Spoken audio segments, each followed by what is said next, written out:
Salary आई क्या? नहीं यार, अभी तक तो नहीं आई। एक बार चेक करना।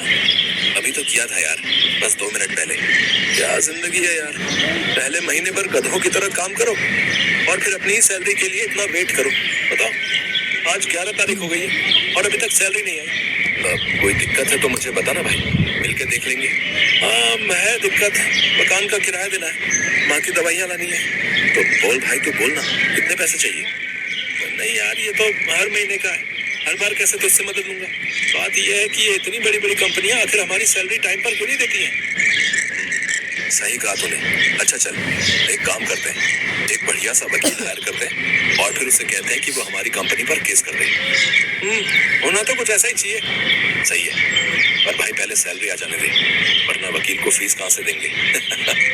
अनिल की बात सुनकर विशाल की भी हंसी छूट गई। ये कहानी विशाल और अनिल की है। विशाल और अनिल एक बड़ी कॉर्पोरेट कंपनी में काम करते थे, लेकिन जब हर महीने सैलरी लेट होने लगी तो विशाल का सब्र जवाब दे गया। अनिल जरा चेक कर, तेरी सैलरी आई क्या? अबे नहीं आई यार, नहीं आई। सुबह से 4 बार अकाउंट चेक कर चुका हूँ। अपना बैलेंस देख देख कर शर्म और आती है। जा, अब मैं नहीं करूंगा चेक, जब आएगी तो अपने आप मैसेज आ जाएगा। यार अब बस बहुत हो गया यार, पानी सर के ऊपर जा चुका है, अब कुछ तो करना पड़ेगा। जो करना है बाद में कर लियो, चल पहले खाना खा ले। मन नहीं है। अबे खाने पर गुस्सा मत निकाल, देख अनीता ने फ्राइड राइस बनाकर भेजे आज। अच्छा भाभी ने भेजे हैं तो फिर खा लेता हूँ, ला दिखा।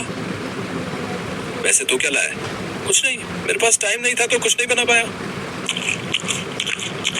आ गया भाई, बड़ा मस्त आइडिया आ गया। अबे कैसा आइडिया? हम एक रेस्टोरेंट खोलेंगे सिर्फ, जिसमें हम सिर्फ फ्राइड राइस बनाकर बेचेंगे, लेकिन अलग अलग तरीकों से।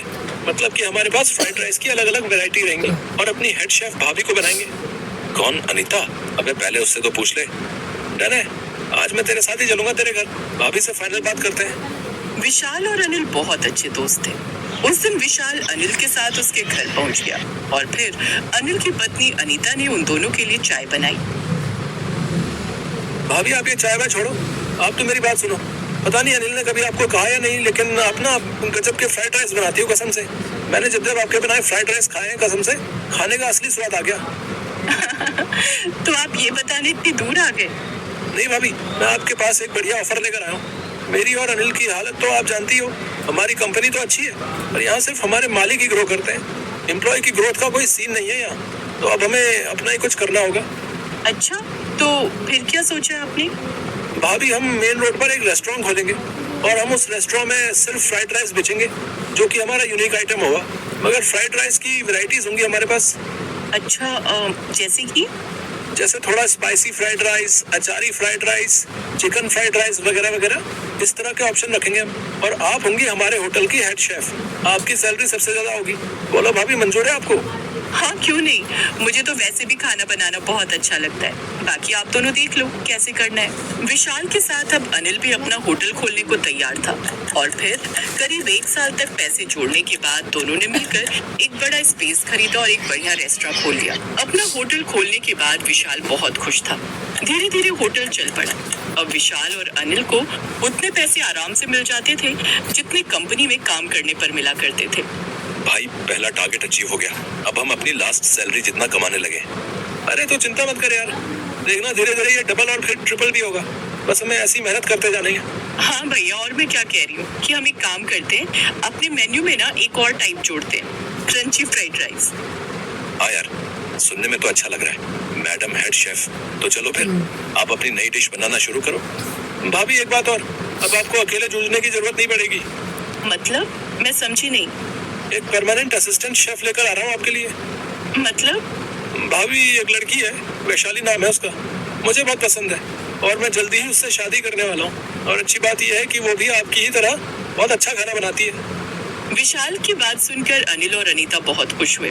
कुछ दिन बाद वैशाली और विशाल की शादी हो गई और फिर वो भी रेस्टोरेंट में अनीता का हाथ बटाने लगी। और फिर एक दिन जब विशाल बाइक से रेस्टोरेंट के लिए सामान लेकर लौट रहा था, तभी उसका एक्सीडेंट हुआ। डॉक्टर ने वैशाली से 2 लाख रुपए ऑपरेशन के लिए मांगे तो वैशाली भागी भागी अनिल के पास आई। भैया भैया इन्हें बचा लीजिए प्लीज, इनका एक्सीडेंट हो गया है। डॉक्टर इलाज के लिए 2 लाख रुपए मांग रहा है। अब वैशाली इतने पैसे तो हमारे पास भी नहीं है। जितनी भी सेविंग थी वो मैंने और विशाल ने इस रेस्टोरेंट में लगा दी, तो अब हमारे पास कुछ नहीं है। और वैसे भी अब ज्यादा कमाई भी नहीं होती इस रेस्टोरेंट से जब से तुम यहाँ आई हो। कैसी बात कर रहे हैं आप दोनों? क्या मैं जानती नहीं हूँ कि कितनी कमाई होती है? इस रेस्टोरेंट का आइडिया मेरे पति का था। उन्होंने भी अपनी सारी जमा पूंजी लगाई थी, तो इसमें उनका भी आधा हिस्सा है। देखो वैशाली, मदद मांग रही हो तो ठीक है, धमकी मत देना मुझे। ये रेस्टोरेंट मेरे नाम पर है, समझी? जाओ, अब तो एक फूटी कौड़ी नहीं दूंगी मैं भी देखती हूँ कैसे लेती हो तुम आधा हिस्सा।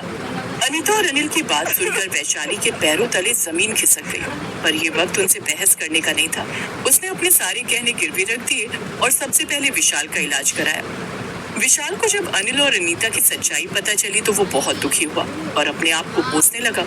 लेकिन समस्या ये थी कि न तो अब विशाल और वैशाली के पास पैसे थे और न ही दुकान, और न ही विशाल अभी इस हालत में था कि वो कोई वैशाली के पास पैसे थे और न ही दुकान, और न ही विशाल अभी इस हालत में था कि वो कोई काम कर सके। और फिर एक दिन, अब कहाँ गई थी तुम वैशाली? मैंने जो गहने गिरवी रखे थे उन्हें मैंने बेच दिया और उन पैसों से मैंने एक ठेला और ये बर्तन लिए हैं। अरे पर ऐसा क्यों किया तुमने? क्योंकि अब हम इस गरीबी में और नहीं जी सकते। वो दोनों वहाँ आराम से चांदी काट रहे हैं और हम भूखे मर रहे हैं। कल से मैं उन्हीं की दुकान के सामने अपना फ्राइड राइस का ठेला लगाऊंगी। और तुम्हें क्या लगता है लोग तुम्हारे फ्राइड राइस खाने के लिए टूट पड़ेंगे?